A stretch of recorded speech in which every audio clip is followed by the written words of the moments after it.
Hello and welcome to my 4-month wrap up. Yep, that's right, you heard it. 4 months. January, February, March, and April because I've been kind of in a reading slump and not really reading a whole lot. Like, I only read one book in January, no books in February, some books in March. That was a good month. I got a good batch there, and only 2 books in April. So I figured I'd just put all of them together and go from there.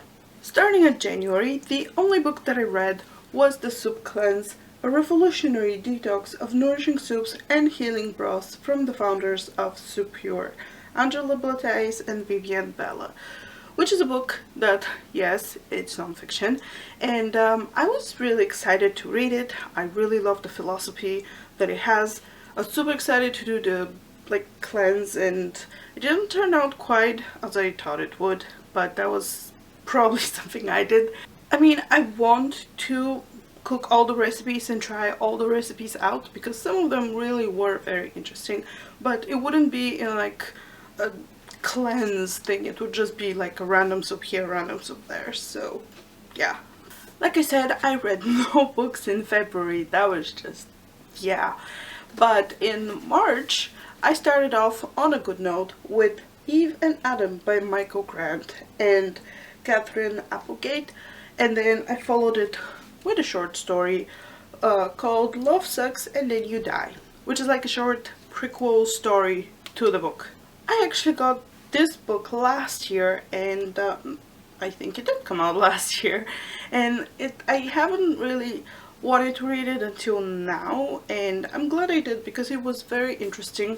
Basically, this is the story of Eve, whose mother is a creator, if you will. She has the biggest pharmaceutical company in the world, basically, and she tasks Eve with the creation of the perfect boy, and that's like a program that they're working on, and well, it turns very interesting, and I really enjoyed it. The next book that I read was A History of Notable Shadowhunters and Denizens of Downworld, told in the language of flowers, written by Cassandra Clare, illustrated by Cassandra Jean.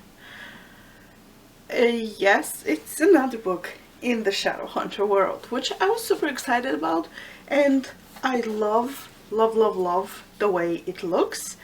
However, while it is quite interesting, it has like a picture of the person and also like a little bit about them, I kind of expected a little bit more to the stories. I mean, it's just like a short paragraph really of information. I just think it could have been a whole page. I mean, okay, fine, that sounds greedy because Cassandra Clare gives us so much good stuff, but I don't know, that's really the only thing that, yeah, that's the only thing. I just wanted more. That's all. The information in here, it was great, and the pictures are amazing. I just wanted more, as it is with any Cassandra Clare stuff, really. I mean, you always just want more. Yeah. After that, I read 2 books that are, it's a duology. It's After the End and Until the Beginning by Amy Plum. I honestly didn't know what to expect. I've read Amy Plum's Die For Me series and I really enjoyed it. And this is definitely a little bit different. Before me lies a city. It is not in ruins. It is a thriving city with modern glass buildings glistening in the late afternoon sun. People are walking down its streets. Cars that look brand new are driving down the roads. This is not a post-apocalyptic wasteland. Where am I? What is going on? So it's kind of, you start out kind of like in a dystopian world, but then it turns out that, hey, maybe it's not as dystopian as we would have thought. And I really loved it so much that I went on Amazon and ordered the second book and read it. And basically I really loved them. These books made me think about some stuff, which is good. I love reading books because they make me think, and yeah, definitely give them a read. It's there's a girl and she lives in Alaska with her tribe after the end of the world, and then her tribe gets taken hostage and she has to go and save them, and then stuff happens. So this is basically her journey to saving her tribe. And shortly after that, I got my wish and I got more Cassandra Clare because Lady Midnight came out. And it was absolutely amazing. I mean, it's huge. I'm hoping all the books in the series are this big, because it was absolutely amazing. I mean, there was the Infernal Devices, which was amazing. There was the Mortal Instruments, which was amazing. And then this did not disappoint. And I love the Shadowhunter world. There's so many stories in it that can be told, and I think that's why Cassandra Clare keeps writing these stories, because there's so much to be said. And this is different. I mean, the Mortal Instruments and the Infernal Devices were different. Same world, like 100 years from each other, but they were different, like different characters, even though sometimes they overlapped, and different stories, because different stuff was happening at that time. Now this is 5 years after the end of the Mortal Instruments, and stuff is happening. We're kind of witnessing what the repercussions of the Dark War were, and we see some of our favorite Mortal Instruments characters kind of like a little more grown up, because it's 5 years later, and it's amazing. I'm so looking forward to the next books, and then just looking forward to more of the Shadowhunter world. That is for sure. Now that was a good reading week, and of course it kind of continued with First Life by Gina Showalter.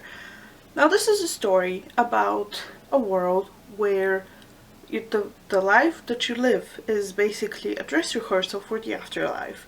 And in the afterlife, there's 2 worlds where you can go, and you kind of have to make the decision before you die.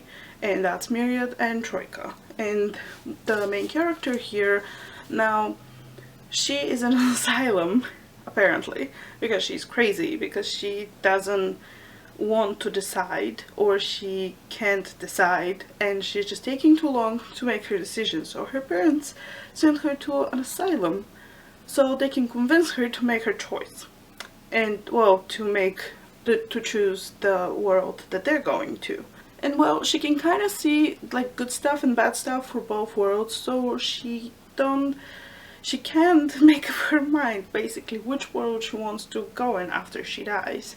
And this is just that her trying to make the decision, and then the recruiters from both worlds, because they send these recruiters to sort of give you like virtual tours and whatnot, tell you about the world, and basically sign you for their world. And well, she doesn't know who she can trust, and it's amazing. Okay, it's amazing. And then after I finished reading it, I just wanted more of Gina Showalter's writing, so I decided to finally read A Mad Zombie Party, which is the last and final, sadly, book in the White Rabbit Chronicles.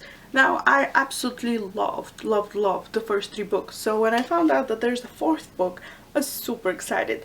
Except when I got it, I was kind of like in a slumpy mood, so I didn't really want to read it right away, but after reading First Life, I just wanted to get me more Gina Showalter time, so I read it, and it was absolutely amazing. So I followed it with 2 short stories, as you do, and one of them is basically called Cole Meet Allie, which is it's in the first book, Alice in Zombieland, except it's from like Cole's perspective. Cole is the male protagonist, by the way, and that's just like his perspective on when they met, and that's on Gina Showalter's blog. And then the other short story is Cat in Zombieland, which is on Gina Showalter's Wattpad. And I'm not really gonna tell you what it's about because it's kind of spoilery if you haven't read the 3rd book. So, but basically, amazing series, definitely check it out. And that was the end of March, really. Those are the books that I read in March. And now we move on to April. And the first book that I read in April was Wink Poppy Midnight by April Genevieve Deshoki, who has a very interesting way of writing. It's kind of dark and mysterious and weird, but good weird. I really enjoy her writing. The only other book I've read by her is Between the Devil and the Deep Blue Sea, and that was pretty amazing. And this is in the same, it's like, what's the word?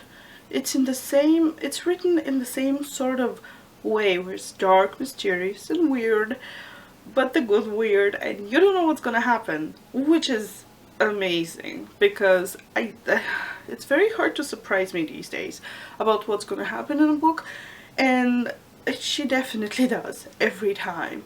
So it was interesting and mysterious. So basically, no spoilery. It's a story told through three people's perspectives. There's Midnight, who is the male protagonist, and then there's Poppy and Wink, who are the female protagonists. And each of them has their thing going, and each of them have their own story to tell, and it's a mystery what happens. So I'm not gonna tell you. You have to read it.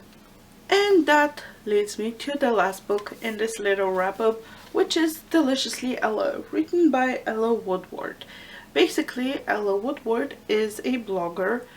She had a very rare autoimmune condition which left her very lethargic and sickly and on all these medications, and eventually, after struggling with it for a while, she decided to change her way of eating and went completely plant-based overnight and started blogging about it, because she didn't know how to cook at the time. She didn't know like what to do, what to eat, and any of that stuff. So she blogged her experience and eventually started writing her own recipes, plant-based recipes, and this is a cookbook, with like her first cookbook with plant-based recipes.